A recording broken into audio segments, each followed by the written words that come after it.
விவரித்து காண்பிக்கும் பொழுது, வேத வசனங்களை விவரித்து காட்டும் பொழுது இங்க என்ன ஆக ஆரம்பிச்சிருச்சு?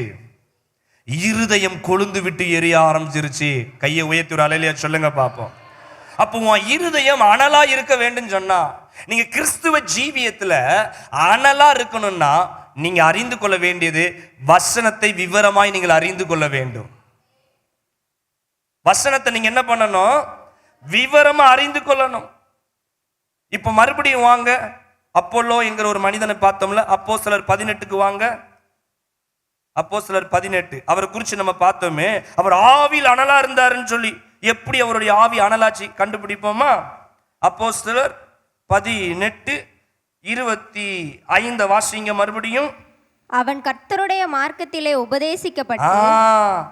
அப்போலோ என்கிறவனை கர்த்தருடைய மார்க்கத்துல உபதேசிக்கப்பட்டு. கவனிங்க, இப்ப அப்போலோங்கிற ஒரு மனுஷனுக்கு எதை உபதேசம் கொடுக்கறாங்க?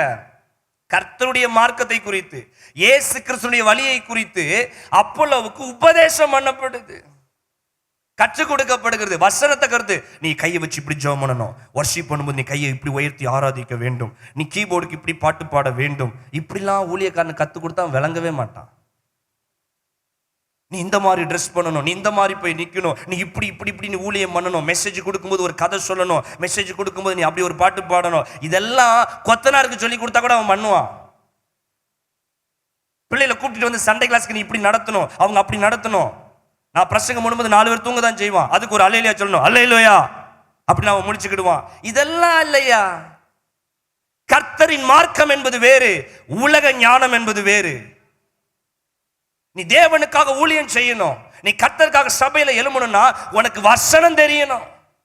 அதுவும் எந்த வசனம்? கர்த்தருடைய மார்க்கத்தின் பிரகாரம் அவர் எப்படி நடந்தாரோ, அவர் எப்படி பேசினாரோ, அவர் எப்படி ஜனங்களோடு பழகினாரோ, அதை கூட்டவும் கூடாது, குறைக்கவும் கூடாது. அதை அப்படியே நீ கற்றுக்கொள்வனா உன் ஆவி அனலுள்ளவைகளாய் மாறும். அல்லேலூயா. இன்னைக்கு ஏன் நம்ம ஆவி அனலா மாற மாட்டேங்குது? ஊழியக்காரனை தான் பார்க்கிறோம், வேறொரு சபையில வேறொரு ஊழியக்காரனை பார்க்கிறோம், அவர் பேசுறத பார்க்கிறோம். கர்த்தரின் மார்க்கத்தை பாரு. அப்போலோவுக்கு கர்த்தருடைய மார்க்கம் உபதேசிக்கப்பட்டு, அப்ப அதுல அவர் இருக்கிறதுனால அவருடைய ஆவி என்னாச்சு? அனலாய் மாறினது. இன்னைக்கு ஆண்டவருடைய வசனம் உங்களுக்கு தெரியுமா? கர்த்தருடைய மார்க்கத்தின்படி நம்ம கற்றுக் கொடுக்க பட்டு கொண்டு இருக்கிறோமா? சரி, அப்போ உபதேசிக்கப்பட்டு என்ன நடந்துச்சு? 25 லாஸ்டுக்கு வாமா அப்படியே. ஆவியில் அனல் உள்ளவனாய், ஆவியில் அனல் உள்ளவனாய் கர்த்தருக்கு அடுத்தவைகளை திட்டமாய் போதகம் பண்ணி கொண்டு வந்தான். இப்ப மறுபடியும் மேல போங்க. அவனுக்கு கர்த்தருடைய மார்க்கத்துல உபதேசிக்கப்பட்டுச்சு. கவனி, உபதேசிக்கப்பட்டுச்சு. இப்ப உபதேசிக்கப்பட்டதுனால அனலாய் மாறினார். அனலானதுனால என்ன நடந்துச்சு? கர்த்தருக்குரிய காரியங்களை திட்டமாய் போதகம் பண்ணினான். கையை தட்டி அப்பா மகிமைப்படுத்துங்க பாப்பா. இதுதான் ஒரு சர்ச்.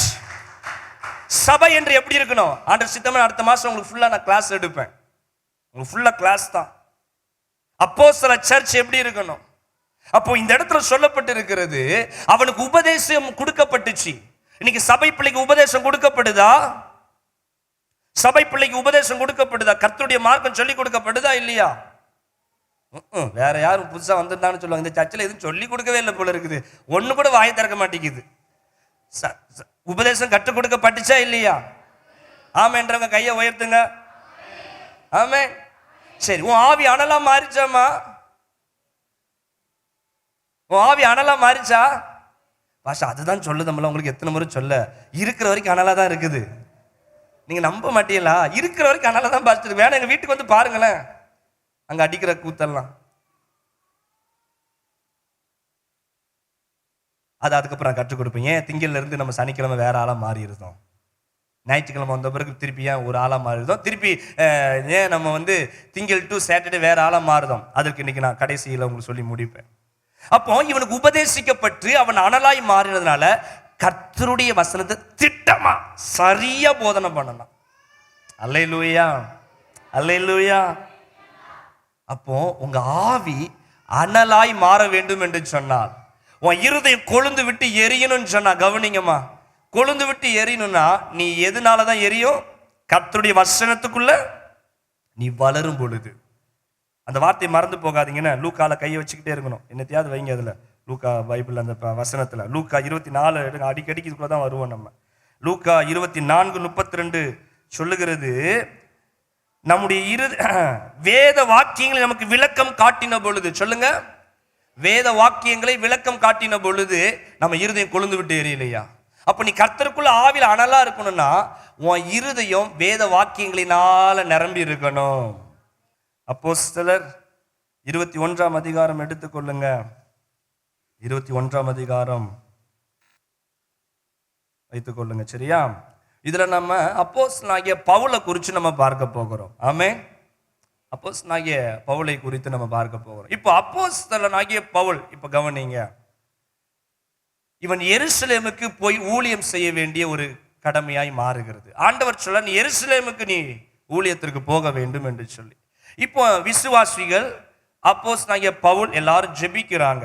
ஜெபிக்கும் பொழுது என்ன நடைபெறுகிறது கவனிக்கணும். அப்போஸ்தலர் 21:10 வசனம், நாங்கள் அநேக நாள் அங்கே தங்கி இருக்கையில் அகபு என்னும் பெயர் கொண்ட ஒரு தீர்க்கதரிசி யூதேயாவிலிருந்து வந்தான். தீர்க்கதரிசி, கவனிச்சுக்கிடுங்க, யார் அவரு? நல்ல தீர்க்கதரிசி, அகபு என்னும் பெயர் கொண்டவர். அவன் எங்களிடத்தில் வந்து பவுலினுடைய கச்சையை எடுத்து, இப்போ கவனிங்க, ஏமா சுதீர் வாமா,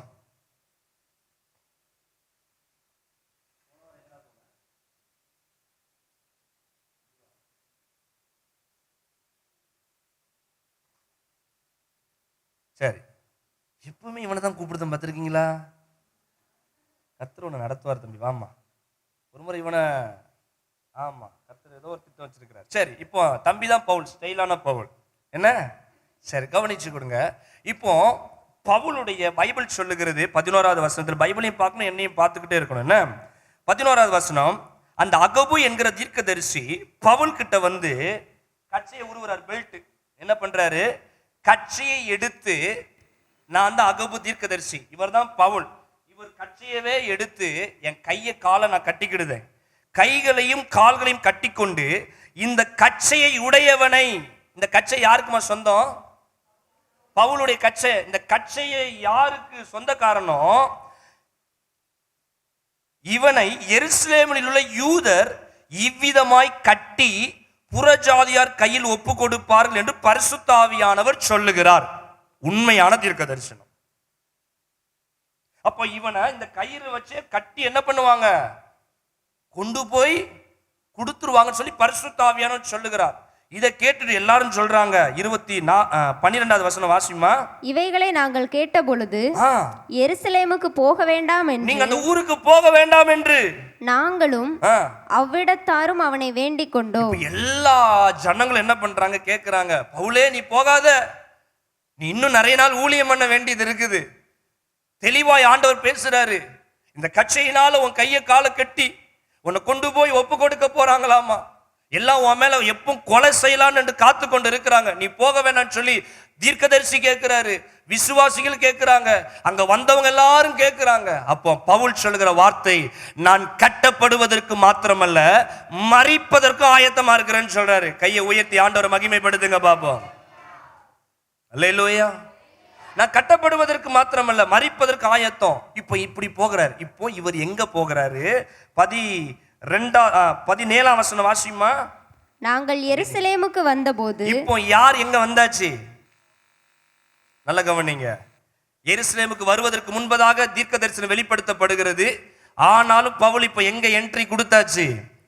எருசலேமுக்கு வந்தாயிற்று. வந்த பிறகு என்ன நடக்கிறது? 27வது வசனத்துக்குள்ள என்ன வாசிச்சு பார்த்தீங்கன்னா, சில ஆராதனைகள் எல்லாம் பவுல் அந்த இடத்துல செய்ய வேண்டியதா இருக்குது. இப்போ அந்த ஆராதனைகளை முடித்து அவர் எருசலேமுக்குள்ள தன் முகத்தை காண்பிக்க ஆரம்பிக்கிறார். 27வது வசனம். அந்த 7 நாட்களும் நிறைவேறி வருகையில் ஆசியா நாட்டிலிருந்து வந்த யூதர்கள் அவனை தேவாலயத்திலே கண்டுபிடிச்சிட்டாங்க. கவனிங்க எப்படி நடக்குதுன்னு பாருங்க. பவுல் வருவதற்கு முன்பதாகவே ஆவியானவர் தெளிவா சொல்றாரு, இவனை பார்த்த உடனே கையையும் காலையும் கட்டி இவனை தூக்கிட்டு போவாங்க. இப்ப ஆசியாவிலிருந்து வந்த யூதர்கள் பவுலை பார்த்த மாத்திரத்தில் வாசிமா. ஜனங்கள் எல்லாரையும் எடுத்து விட்டு ஜனங்கள் எல்லாரையும் எடுத்து விட்டு அவன் மேல் கை கவனிங்க. போட்டு. இப்ப ஒருத்தர் வாசிங்க எல்லாரும் என்ன பார்க்கணும், என்ன இப்ப ஜனங்கள் பவுல பார்த்துட்டாங்க. பார்த்த பிறகு உடனே அவன் மேல கை போட்டு என்ன பண்றாங்க, எங்க இவனை பார்த்தாங்களோ உடனே கை போட்டுன்னா என்ன அர்த்தம், அவன் மேல உடனே பாஞ்சு என்ன பண்றானுங்க, பிடிச்சு என்ன சொல்றாங்க பாருங்கம்மா. இஸ்ரவேலரே உதவி செய்யுங்கள், நம்முடைய ஜனத்திற்கு. இப்போ ஒருத்தன் அந்த யூதர்கள்லாம் பிடிச்சிட்டு சொல்றான், எல்லாம் அங்க இருக்கிறவங்கள பார்த்துட்டு, இஸ்ரவேலர்களே எல்லாம் உதவி செய்ய ஓடிவாங்க, நம்முடைய ஜனத்திற்கும் வேத பிரமாணத்திற்கும் இந்த ஸ்தலத்திற்கும் விரோதமாக எங்கும் எல்லாருக்கும் போதித்து வருகிறவன் இவன்தான். இந்த தேவாலயத்திற்கு போதும் பாருங்க. இப்ப எல்லாரையும் கூப்பிட்டு அவன் சொல்றான், நமக்கு விரோதமா, நம்ம வேத பிரமாணத்துக்கு விரோதமா இவன் தான் என்ன பண்ணிக்கிட்டு இருக்கான், ஃபுல்லா இவன் தான் பிரசங்கம் பண்ணிக்கிட்டு இருக்கிறான், போதனை பண்ணிட்டு இருக்கிறான் அப்படின்னு சொன்ன மாத்தத்தை 30வது வசனம் சொல்லுது. அப்பொழுது நகரம் முழுவதும் கலக்கமுற்றது. போதும் கவனிங்க. இப்போ நகரம் முழுவதும் என்ன ஆயிட்டு, கலவரம் ஆயிருச்சு.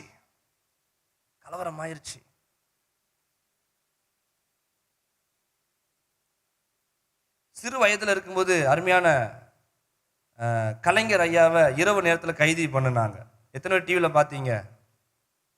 அவர் ரூம்குள்ள போயிட்டு லுங்கியோட இருக்கும்போது என்ன பண்ணிட்டாங்க, தூக்கி இது செய்தி வெளியே வந்து பயங்கர கலவரம், என்னென்னமோ நடக்குது, எப்படி பண்ணலாம். அந்த மாதிரி அப்போஸ்தலன் பவுல் மேல கையை போட்டு அவனை பிடிச்சி இழுத்துட்டு வந்தோம்னா பைபிள் சொல்லுது, நகரம் முழுவதும் என்ன ஆயிட்டாமா, கலக்கமுற்றது. அதுக்கு அடுத்த வரியில பார்த்தா பார்க்க முடியும், அவனை தேவாலயத்துக்கு புறம்பே இழுத்து கொண்டு, இப்ப எங்க கொண்டு போறாங்க,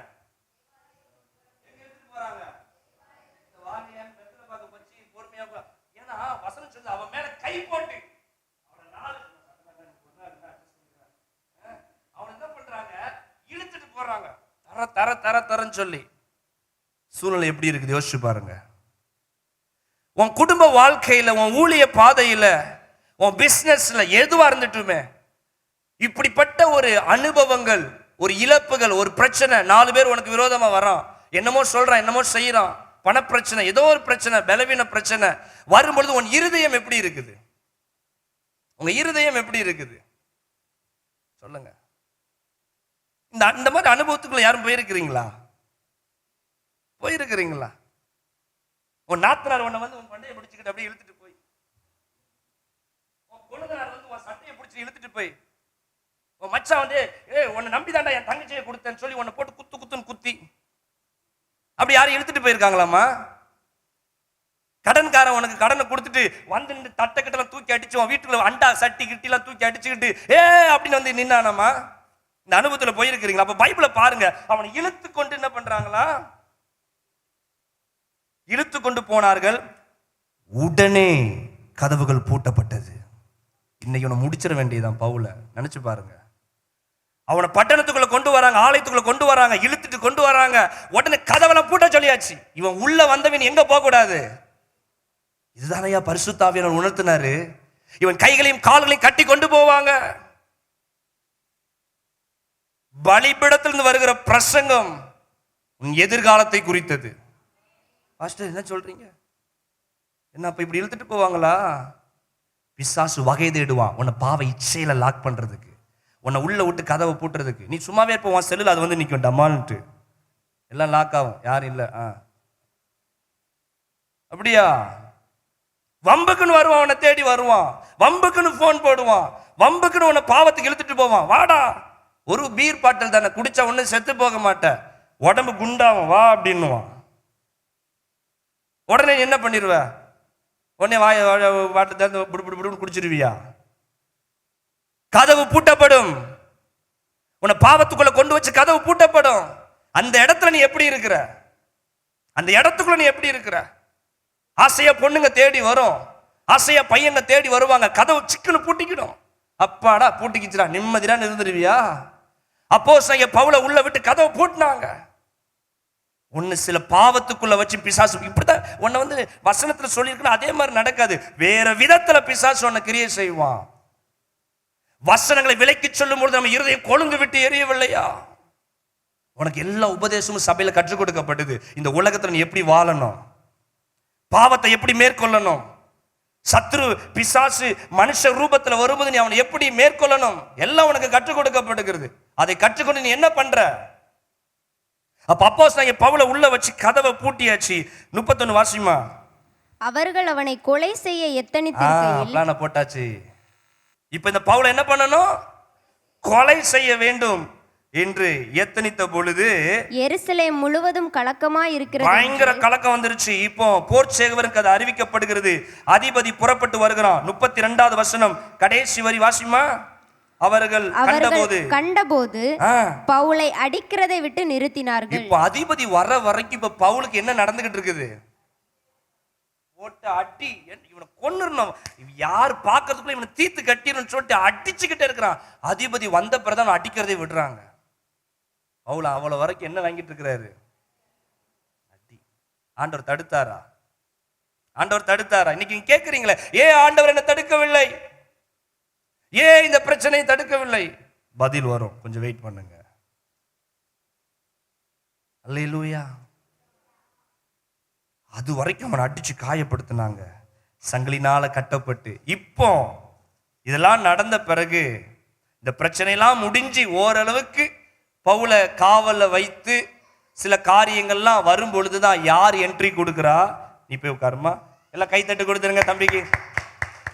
கர்த்தர் இந்த ஆடியில நல்ல ஒரு டிஷர்ட் தருவாராக. ஸ்தோத்திரம். ஆமென். சரி, அப்போஸ்தலர் 23ஆம் அதிகாரம் 11வது வசனத்துல யார் என்ட்ரி ஆகுறா? அன்று ராத்திரியிலே கர்த்தர் பவுலின் அருகே நின்று பவுலே திடன்கொள், நீ என்னை குறித்து எருசலேமிலே சாட்சி கொடுத்தது போல ரோமாவிலும் சாட்சி கொடுக்க வேண்டும் என்றார். போதும். இப்போ யாருங்க என்ட்ரி கொடுத்துருக்கா? கேட்கல? புரிஞ்சுதா இல்லையா? ஹாரி யார் என்ட்ரி கொடுத்துருக்கா? கேட்கல? அத்தையா? கர்த்தரா? அத்தை அப்படின்ற மாதிரி இருந்துச்சு. சத்தமா சொல்லுங்க பாப்போம். கர்த்தர், கர்த்தர், கர்த்தர். சின்ன பிள்ளைகளுக்கு சொல்லி கொடுத்த மாதிரி சொல்லி கொடுக்க வேண்டியது இருக்கு. இப்போ சொல்றேன் பாரு, இப்போ கத்துவாங்க. ராமம்மா யாருமா? எப்பா அவங்களோட ஸ்ட்ரென்த் உனக்கு தானம்மா இருக்குது, சொல்லு. அடி போ, கையை தட்டு பாப்போம். இப்படி இருக்கணும். ஆவி அனலை பத்தி பேசிட்டு இருக்க, வாங்கறாரு உங்களுக்கு போய் நான் பிரசங்கம் பண்றேன். ஆவி அனலை குறித்து பேசினாவா அது அனலாவியன்னு பார்த்தா இன்னும் அப்படியே தான் இருக்கிறீங்க. உங்களுக்குலாம் என்ன பாஸ்டரா வச்சிருக்கிறாரு பாரு. ஆமென். சரி, இப்போ ஆண்டவர் கடைசியா வந்துட்டு அடி உத சட்டக்கட்டெல்லாம் கிழிஞ்சி பிஞ்சு போய் பவுல் இருக்கிறாப்புல. இப்ப பவுலுக்கிட்ட வந்து ஆண்டவர் என்ன சொல்றாரு? பவுலே திடன்கொள். அது அப்புறம் வருவோம். பவுலே எருசலேம்ல என்ன குறிச்சு சாட்சி சொல்லிட்ட, பிரமாதம். இதே மாதிரி ரோமாவிலையும் என்ன பண்ணு? எருசலேம் வாங்கின காயத்துக்கு என்ன தெரியல, விட தெரியல. இப்ப இதே மாதிரி நீ என்ன பண்ணணும்? ரோமாவிலையும் என்ன குறிச்சு சாட்சி சொல்லணும். இந்த இடத்துல நம்மளா இருந்தா போதும் சாமி, ஆண்டவரே போதும், உங்க ஊழியம் போதும், உங்க வாழ்க்கை போதும், நான் ஓடிடுவோம். ஆனா பவுல் நினைச்சு நின்னாரு. ஒரு ஆமென் சத்தமா சொல்லுங்க. அப்போ எதனால பவுல் இதுக்குள்ள நினைச்சு நிக்கிற? இவ்வளவு பாடு, இவ்வளவு உபத்திரம், இவ்வளவு பிரச்சனை நெருக்கடி வந்த பொழுதிலும் ஏற்கனவே தப்பி பிழைச்சு வந்திருக்கிறார். இதுல பவுல் அவனை கொன்றணும்னு நினைச்சாங்க, ஆனா தப்பி பிழைச்சு பவுல் வந்திருக்கிறார். அப்ப இதுலெல்லாம் அவர் பலப்படுத்துறதுக்கு ஒரே ஒரு வார்த்தை, தேவனாகி கர்த்தர் வந்து என்ன வார்த்தையை சொன்னாராமா? பவுலே, அவ்வளவுதான், முடிஞ்சு போச்சு, திடன்கொள். இந்த ஒரு வார்த்தை தாங்க பவுலுக்கு ஆண்டவர் வாக்குத்தத்தமா சொல்றாரு. பவுலே, உன்னை அடிச்சுட்டாங்களா, உன்னை கஷ்டப்படுத்திட்டாங்களா, உனக்கு ஒரு நல்ல எதிர்காலத்தை வச்சிருக்கிறேன். மெலித்தான்கிற தீவுக்கு போவ, அங்க பயங்கரமான காரியங்களாம் நடக்கும். நீ பெரிய ஊழியக்காரன், அப்போஸ்தலனுக்கெல்லாம் நீ தலைவனாய் மாறுவன்னு சொல்லி நம்மள மாதிரி வாக்குத்தத்தமோ தீர்க்க தரிசனமாலும் சொல்லலைங்க. 3 வாரம் என்கிட்ட வந்து முட்டி போடுறீங்க, நான் தீர்க்க தரிசனமே சொல்லலாம். 4வது வாரம் நீ வரமாட்டா. என்ன பாஸ்டர் தீர்க்க தரிசனமே சொல்ல மாட்டேங்கிறாரு? இப்போ முன்ன மாதிரி இல்லை பாஸ்டர். முன்னால வந்த உடனே தீர்க்க தரிசனம் சொல்லுவார் தெரியுமா, செம்மையா இருந்தாப்புல. இப்பெல்லாம் என்ன பண்ண மாட்டேங்கிறாரு? சொல்லவே மாட்டேங்கிறாரு. இப்பெல்லாம் ஒன்றும் சொல்லவே மாட்டேங்கிறாரு. ஆனா பவுலை பாருங்க, ஆண்டவர் வேற எதையும் பேசல. பவுலே திடன்கொள், ஒரு வார்த்தை தான். நமக்குள்ள எத்தனை வார்த்தைமா வருது? சொல்லுங்க, எத்தனை வார்த்தை வருது? வந்துகிட்டே தான் இருக்குது. பவுலுக்கு ஒரே வார்த்தை, பவுலை திடன் கொள், அவ்வளவுதான். இந்த வார்த்தையை பிடித்து கொண்டார். அப்ப இப்படி வார்த்தைக்குள்ள அவர் வளர்ந்ததுனாலதான் உலக பிரகாரத்துல பல பாடுகள் பிரச்சனைகள் வந்தாலும் அவர் ஜெயம் எடுக்க கர்த்தர் அவருக்கு கிருபையை கொடுக்க ஆரம்பிச்சாரு. அல்லேலூயா. இன்னைக்கு ஒரு சின்ன பிரச்சனை வந்தோடனே நம்ம என்ன பண்ணிருந்தோம் சொல்லுங்க? நம்ம என்ன பண்ணிருந்தோம்? சோர்ந்து போயிருந்தோம், உடைஞ்சு போயிருந்தோம். உப்பு சப்பு இல்லாத காரணத்தை காரணமா சொல்லுவோம் பாருங்க. உப்பு சப்பு இல்லாத ஒரு காரணத்தை ஏன் இப்படி இருக்கிறீங்கன்னு அதுக்கு ஒரு காரணமா சொல்லுவோம் பாருங்க. ஆண்டவர் ஏற்றுக்கொள்வார். எவ்வளவு பெரிய சத்தியத்தை பைபிளை நமக்கு கற்றுக் கொடுக்கிறாரு. அப்ப நம்முடைய தரம் எப்படிப்பட்ட தரமா இருக்கணும்? அதனாலதான் அப்போலோவுக்கு அவனுக்கு கர்த்தரின் மார்க்கம் கற்றுக் கொடுக்கப்பட்டுச்சு. அதனால அவன் ஆவி அனலாச்சு. பரலோக சாட்சி சபை பிள்ளைகளுக்கு உபதேசம் எப்படி கற்றுக் கொடுக்கப்படுகிறது? அப்போ உன் வாழ்க்கையில நீங்க எப்படி இருக்கணும்? உன் ஃப்ரெண்ட்ஸ் வட்டாரம் வந்தா கூட உன்னை பார்த்து சொல்லணும், ஜெயக்குடியா, ராமதாசா, ஹாரியா, இவனுங்களெல்லாம் பாவம் செய்ய வைக்கவே முடியாதுடா, 10,000 ரூபாய் பெட்டு, அவன்கிட்ட நீ எதுனாலும் பண்ணு, அவன் அசரவே மாட்டான் அப்படின்னு உங்களை குறித்து சொல்லணும். அவனுக்கா மூடிய காமிச்சா போதாதா? மூடிய காமிச்சாலும் வயின்னு என்ன பண்ணிடுவான்? ஒரு கல்யாணம், ஒரு ஃபங்க்ஷன் நிகழ்ச்சி வருது, உன்னை குறித்து உன் சொந்தக்காரன் சொல்லணும், மாப்பிள்ள என்னன்னாலும் பண்ணு, அவன் அசரவே மாட்டான்.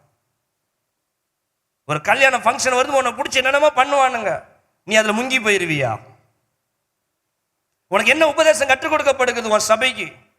பெண்களுக்கு அதே மாதிரிதான். சில பாவம், சில தீமை. நம்மளை ஒண்ணு யாரும் பீர் குடிக்க சொல்ல மாட்டாங்க, பெண்களை ஒண்ணு யாரும் கோட்டை குடிமான்னு சொல்ல மாட்டாங்க. ஏய் சரோஜா என்ன சொன்னா தெரியுமா உன்னை பத்தி? ஏ காமாட்சி உன்னை பத்தி என்ன சொன்ன தெரியுமா?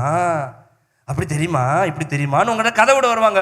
அப்படியா சொன்னா காமாட்சி, அப்படியா சொன்னா தேபோரால் அப்படின்னு நீ போய் விழுந்துருவியா? நீ உனக்கு என்ன உபதேசம் கற்றுக் கொடுக்கப்படுகிறது? இவ்வளவுதான் அவன் அறிவு, இவ்வளவுதான் அவன் ஞானம். சொன்னா சொல்லிட்டு போட்டுங்க, ஆண்டவர் அவங்களை ஆசீர்வதிப்பார். உனக்கு என்ன மார்க்கம் கற்றுக் கொடுக்க? கிறிஸ்துவன் மார்க்கம், கர்த்தரின் மார்க்கம்ல உனக்கு கற்றுக் கொடுக்கப்படுது. அவங்க சொன்னாங்க, இவங்க சொன்னாங்க, அப்படி சொன்னாங்க, இப்படி சொன்னாங்க, இடு நான் ஃபோன் பண்ணி கேட்டுக்கிறேன், அப்படி சொன்னாலான்ட்டு ஏண்டி அப்படி சொன்னியாமா? மண்டை உடைச்சி, எல்லாம் உடைச்சி, பானை உடைச்சி, லாஸ்ட்ல அவனும் போய் நீயும் போய் எல்லாம் போய் சபையை விட்டு போய் பிசாசு பாட்டு பாடுவானா பாட மாட்டானா? அப்போ இந்த பிரச்சனை இப்போ உனக்கு வரதான். அதான் சொன்னேன், நம்பி படகுல ஏறு, காத்தடிக்கும், அலை அடிக்கும், உன் முடி ஒன்றும் சேதமாகாது. பிசாசு உனக்கு பிரச்சனையை கொடுப்பான். இவ்வளவு பேசுற பாஸ்டருக்கு எவ்வளவு கொடுப்பான்? எவ்வளவு கொடுப்பான் சொல்லுங்க? உனக்கு அதிகமா கொடுப்பானா, எனக்கு அதிகமா கொடுப்பானா? அப்புறம் அப்ப நம்ம பிரச்சனை வரும்போது, ஆபத்து நம்ம என்ன பண்ணணும்? திடன் கொள்ளணும். நம்ம கர்த்தருடைய மார்க்கத்தில் வளர்க்கப்படுற பிள்ளை. ஆவி கொழுந்து விட்டு எரியணும். வசனத்தை அவர் விவரித்து சொல்லும் பொழுது நம் இருதயம் கொழுந்து விட்டு எரியலையா? எரியுதா? வசனம் எரியுதா இல்லையா? அல்ல இல்லையா சொல்லுங்க பாப்போம். நல்ல கையை தட்டி, நல்ல கையை தட்டி, கையை தட்டி அப்பாவை மகிமைப்படுத்தி பாப்போம். ஆமென். உங்களை சுத்தி யார் என்ன பண்ணாலும் நீ ராஜா மாதிரி நிக்கணும். 3 நண்பர்கள் சொன்னது போதான்னு சொல்லிட்டு ஒரு வாலிபன் ஒருத்த வந்து யோபை போட்டு குத்துதான். நீங்க எல்லாம் ஒத்துங்கப்பா. 3 நண்பர்களை பார்த்து நீங்களா தள்ளி போய், இப்ப நான் பேசுறேன் பாரு, யோபை போட்டு படுத்தாத பாடு படுத்துறானுங்க உட்கார்ந்துகிட்டு. ஆனா கர்த்தருக்குள்ள யோபு திடமா இருக்கிறார். திடமா இருக்கு. நீங்க அந்த மாதிரி இருக்கணும். உங்களை யார் என்ன சொன்னாலும், என்ன பிரச்சனை வந்தாலும், உன் கையில பணமே இல்லாம போனாலும், என் பிள்ளைக்கு திருமணம் சொல்லி பயப்படுறீங்களா? சொல்லுவேன், என் வயிற்றுல என் பிள்ளை வருவதுக்கு தெரிவதற்கு முன்பதாகவே என் அம்மாவுக்கு நான் ராமுன்னு ஒருத்தி பிறப்பான்னு ஆண்டவருக்கு தெரியும். புரிஞ்சவங்க அல்லையா சொல்லுங்க. உண்மையா இல்லையா? உங்களுடைய அம்மாவுக்கு அம்மாவுக்கு அம்மாவுக்கு அம்மாவுக்கு தெரியுமில்ல இப்படிப்பட்ட ஒரு அபின்னு ஒருத்தி பிறப்பான்னு சொல்லி. அப்ப பெட்சலையால குறிச்சு கவலைப்படலாமா? சொல்லுங்க சொல்லுங்க. தேவ மனிதனுக்கு ஒரு சாமன் ஒரு பையன் பிறப்பான்னு தெரியும். என் பையனுக்கு எப்படி கல்யாணம் ஆகுமோ, என் பையனுக்கு என்ன பிள்ளைகள் பிறக்குமோ, அவனுக்கு 2 பிள்ளைகள் பிறக்குன்னு ஆண்டவர் எழுதி வச்சிருக்கிறாரு. அல்லேலூயா. அப்ப நான் உட்காந்துக்கிட்டு என் 2 ஜீசோக்கு பேபலுக்கு எந்த பொண்ணை கட்டுவானோ தெரியலையே, அவனுக்கு எப்படி ஊழியம் பண்ணுவானோ தெரியல. அவனுக்கு யார் யார் பிறப்பான்னு ஆண்டவருக்கு தெரியும். கையை தட்டி அப்பா மகிமைப்படுத்தி பார்ப்போம். அல்லேலூயா. அப்ப நம்மள உலகத்தா மாதிரி நடக்கக்கூடாது, உலகத்தான மாதிரி பாடுகதை பேசினாலே. நம்ம கர்த்தரின் மார்க்கத்துல வளர்க்கப்படுகிற பிள்ளை. நமக்கு இருக்கிற வசனம் ஜீவன் உள்ளது, இந்த வார்த்தையில உயிர் இருக்குதுன்னு சொல்லி நம்ம காமிச்சு கொடுக்கணும். அல்லேலூயா.